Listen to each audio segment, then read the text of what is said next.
Thank you for joining me on Delicious by Debbie. And I have always, ever since I got my Instant Pot, I've been wanting to do a cheesecake in the Instant Pot. So today's the day. I decided today I was going to do it. And looking at different recipes, I've kind of done a combination of some of them. But what I have learned from looking at different ones online is that your pan, and this is an 8-inch, your pan needs to be covered with foil because when it goes down into the Instant Pot, there's going to be water in the bottom of it, and you don't want that to come up through and get into the cheesecake. Also, I have a piece of parchment paper that I cut the size of the pan, and I have greased the sides, not the bottom. Just put the parchment paper in the bottom and greased the sides.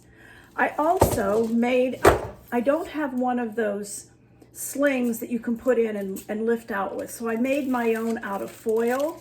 I just took a long piece of foil and folded it 3 times, and it will act as a sling to get this out of the Instant Pot when it's all done. So you can see what I'm talking about. So I've got that all ready. That's all ready to go. So next we're going to work on the crust, and the crust is made, it can be graham crackers, it could be some kind of a cookie. Today I did a combination. I did a combination of graham crackers that I got at Aldi's, and I also used some Biscoff cookies. I love the flavor of these, so I used those. I used about 4 long crackers of that and about 8 or 10 of these, and I crushed them all up together, and to that I'm adding 1/3 of a cup of melted butter. I'm going to get that all mixed up.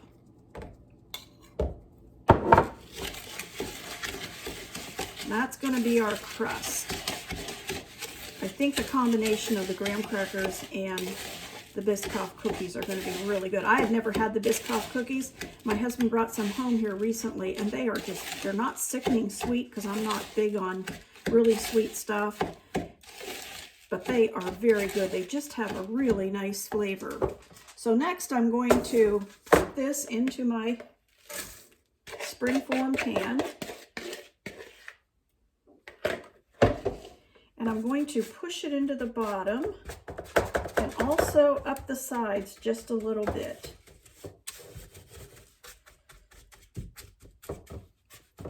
Try to get it up the sides a little bit first, and then I'll concentrate on the bottom.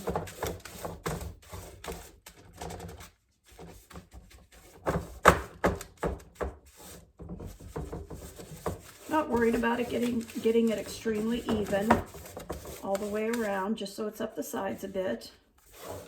Then I'll press it into the bottom. Now you can use different things to press it in. You can use a spoon. You can use like a little bottom of a little glass if you want to. Anything like that would work. I usually just do it with my hands, and it seems to work if you just push it down hard enough. So I'm gonna just push it with my hands and make it as solid as I can.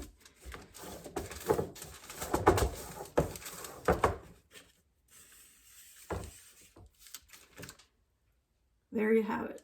I'm just going to set that aside so we can start on our cheesecake. And to help this crust set up just a little bit, I'm going to put it in the freezer while we're doing our cheesecake. All right, let's get our cheesecake filling made. I got these out. The secret to making cheesecake and having it not crack and everything is, I'm not going to guarantee mine won't, because sometimes in the cooking process it does, but having everything at room temperature helps tremendously. So I've got 2 16-ounce or 2 8-ounce packages, a total of 16 ounces of cream cheese, and to that I'm going to add powdered sugar. This doesn't use regular white sugar. This uses 1.5 cups of powdered sugar. So I'm going to go ahead, put that in there, had it all measured out. So there's the powdered sugar. And now we're going to mix these.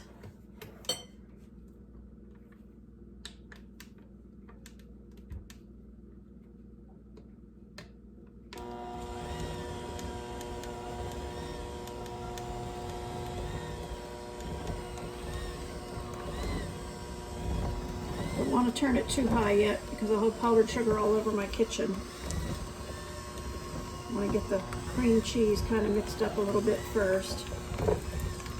Then I will turn the speed up a little bit and we'll beat it a little more vigorously.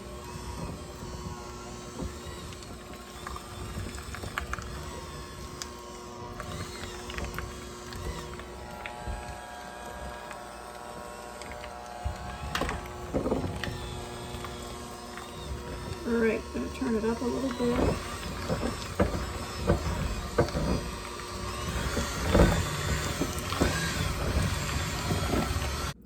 Okay, I have beat that up to it's real nice and smooth.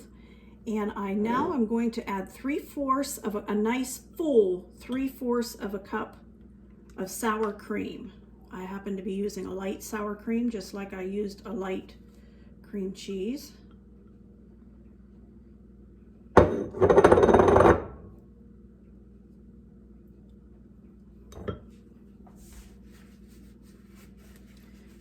And 3/4 of a cup of sour cream, 2 teaspoons of vanilla,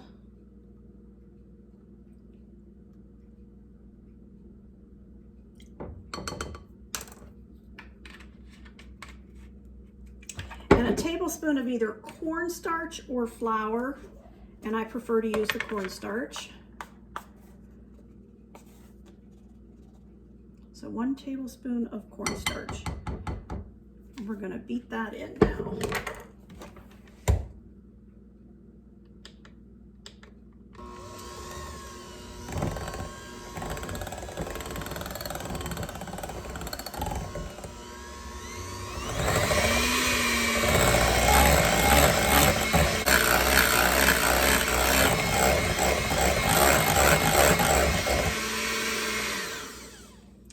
Okay, now we're going to add our eggs. 2 eggs.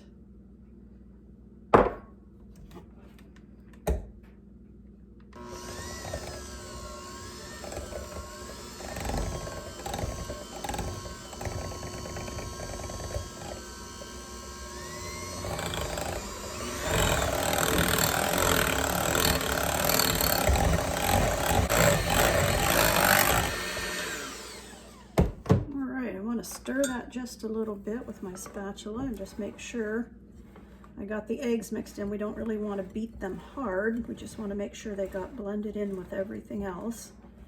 It looks like we've done a good job of that.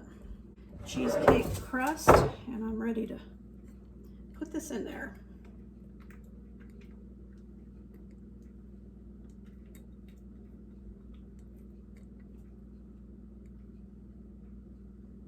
Smooth it out as well as I can on top.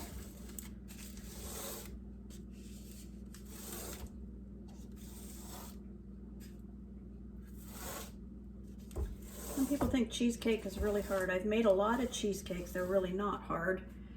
I've had a few of them crack on top, but not too many. And they are just so good.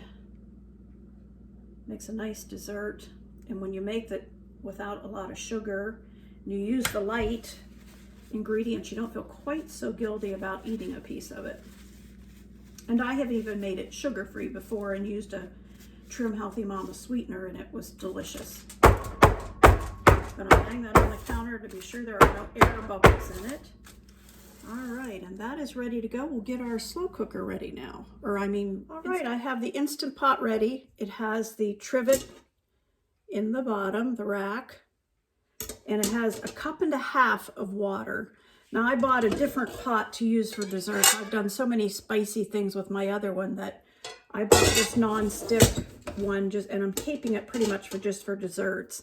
So I'm ready for the cheesecake to go in, but I need to put a piece of paper towel over it, and that will absorb some moisture. And then a piece of foil over that, and I want to seal it there on the edge as much as possible.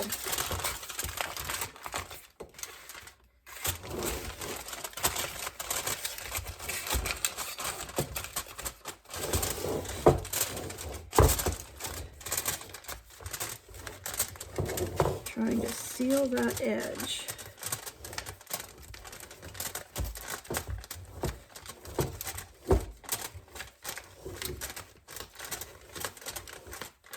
I sure hope this turns out. This is the first one I've made in my Instant Pot, and I've been so anxious to try it.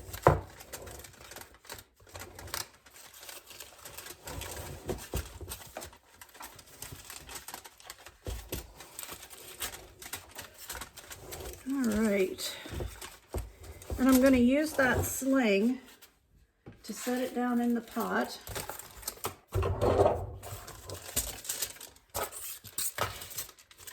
Set it right in the middle of that sling so that I can lift it and put it down in the pot. There we go. And I'm just folding the edges of that in. It's all ready to go. So I'm gonna center that in the pot, put the lid on, and I'm gonna set this for pressure for 35 minutes. There we go. Let's turn it on. Oops, guess I gotta plug it in, don't I?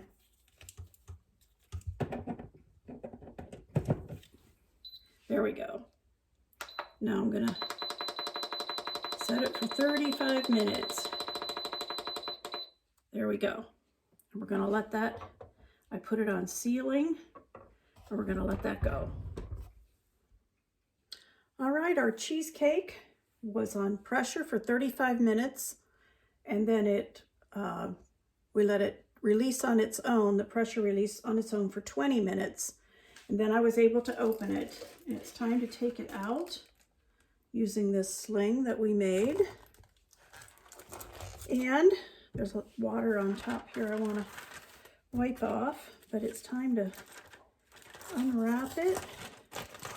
Oh, that's beautiful.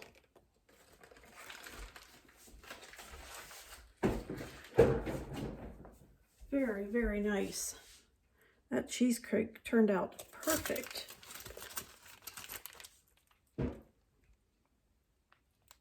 Now I'm to let it cool. I was to put it on the towel because it will be wet, and it is. All that cup and a half of water we put in there and the pressure. So I'm going to get the foil off of it. It's wet.